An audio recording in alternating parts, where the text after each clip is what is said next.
হাই everyone, YouTube চেনেললৈ আপোনালোকক স্বাগতম জনাইছোঁ।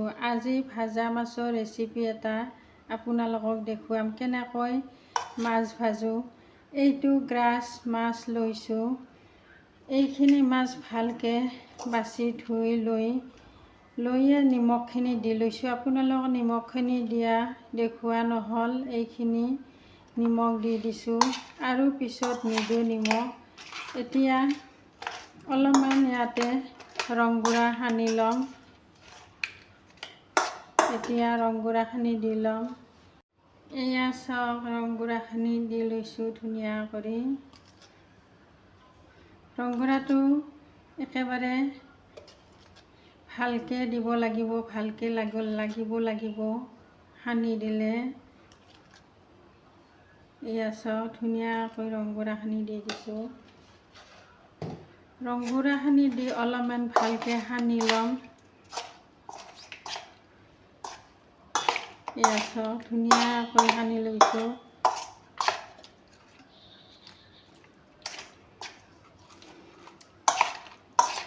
ভালকৈ সানি ল'লে ভাজাটো ভাল হয়। এতিয়া অলপমান ইয়াতে ৰিফাইন দি দিম। এয়া ৰিফাইন দি দিম।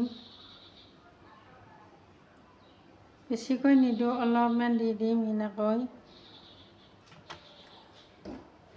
ৰিফাইনখিনি ভালকৈ লাগি যোৱাৰ কাৰণে এনেকৈ লাৰি দিম।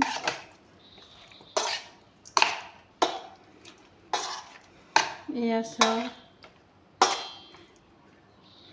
ৰিফাইন দিলে বা মিঠাতেল দিলে, মিঠাতেলো দিব পাৰে আপোনালোকে। মিঠাতেল বা ৰিফাইনেৰে এনেকৈ সানি ল'লে মাছটো নুফুটে। এতিয়া ইয়াতে দুটা জলকীয়া কাটি দিম।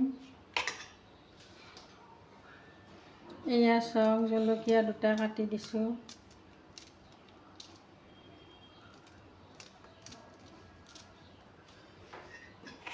এতিয়া জলকীয়া দুটা কাটি দি উঠি অলপমান লাৰি দিম।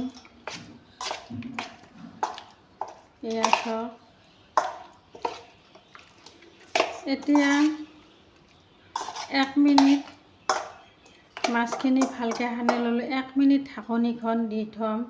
এতিয়া 1 মিনিটৰ কাৰণে ঢাকনিখন দি দিম। এয়া ঢাকনি দি দিছোঁ 1 মিনিটৰ কাৰণে। 1 মিনিট হৈ গ'ল, ঢাকনিখন গুচাই দিছোঁ। এয়া চাওক, মাছটো কেনেকুৱা ধুনীয়া ঢিলা হৈ গৈছে। ঢাকনিখন দিয়াৰ কাৰণ কি জানেনে? এইখিনি মাছ ধুনীয়াকৈ ভাজি ল'লে তাৰপিছত আপোনালোকে যিকোনো চব্জি দি যিকোনোদি বনালে এই মাছখিনি বহুত টেষ্টি লাগে। আমি প্ৰায় এনেকৈ মাছ ভাজি খাওঁ। আপোনালোকেও এনেকৈ খাই চাব এদিন। এতিয়া মাছখিনি মই কেৰাহী গৰম হ'ব দিছোঁ। মাছখিনি ভাজি ল'ম, আপোনালোকে চাই থাকিব।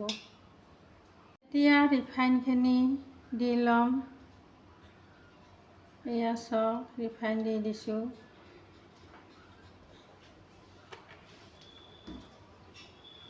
কেৰাহী গৰম হৈয়ে আছিল, ৰিফাইন গৰম হৈছে।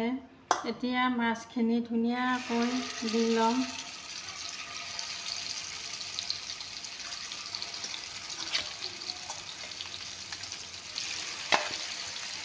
এয়া চাওক, মাছখিনি ভালকৈ ভাজি ল'ম।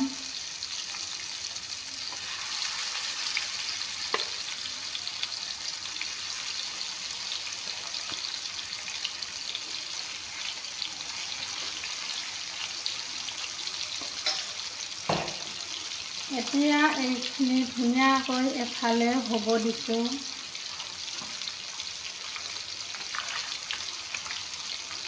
এফালে হোৱাৰ পিছত ধুনীয়াকৈ ঘূৰাই দি দিম মাছখিনি।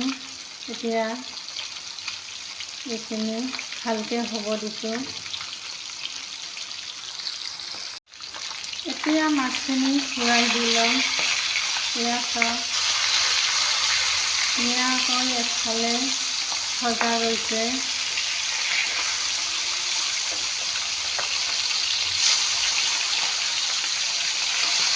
এয়া চাওক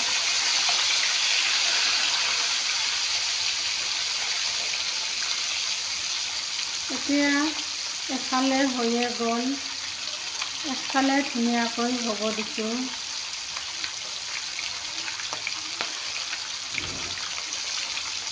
এয়া চাওক এতিয়া এফালে হ'ব দিছোঁ। এয়া চাওক মাছখিনি ধুনীয়াকৈ ভাজি ল'লোঁ। এয়া চাওক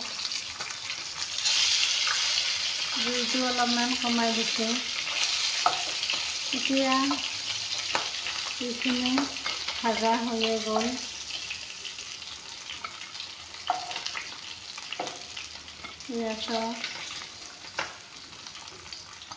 এয়া চাওক ধুনীয়া মৰমৰীয়া হৈছে।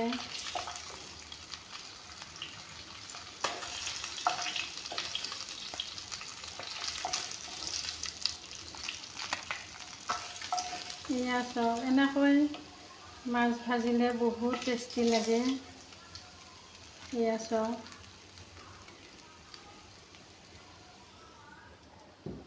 এতিয়া কেৰাহীত অলপমান ৰিফাইন দি বাকী মাছখিনিও ভাজি ল'ম। অলপমান ৰিফাইন দি ল'ম, আগৰ ৰিফাইন আছেয়ে।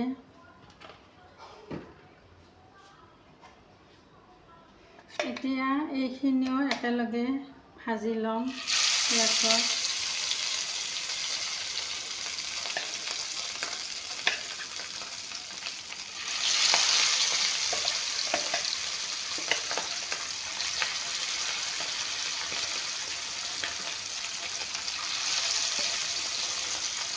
মাছৰ পিচবিলাক পাতল কৰিলে ভাজিলে ধুনীয়া মৰমৰীয়া হয় আৰু খায়ো বহুত ভাল লাগে।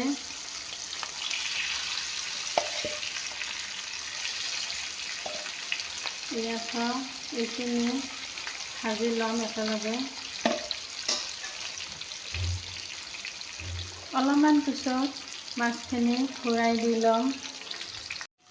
এয়া চাওক মাছখিনি ভাজা হৈয়ে গ'ল।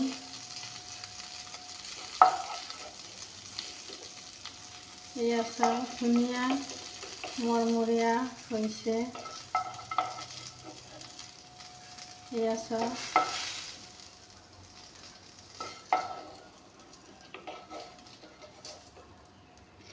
এয়া চাওক ধুনীয়াকৈ মাছটো ভাজা হৈ গ'ল। এতিয়া গেছটো বন্ধ কৰিম। এয়া চাওক মাছখিনি ধুনীয়াকৈ ভাজা হৈ গ'ল।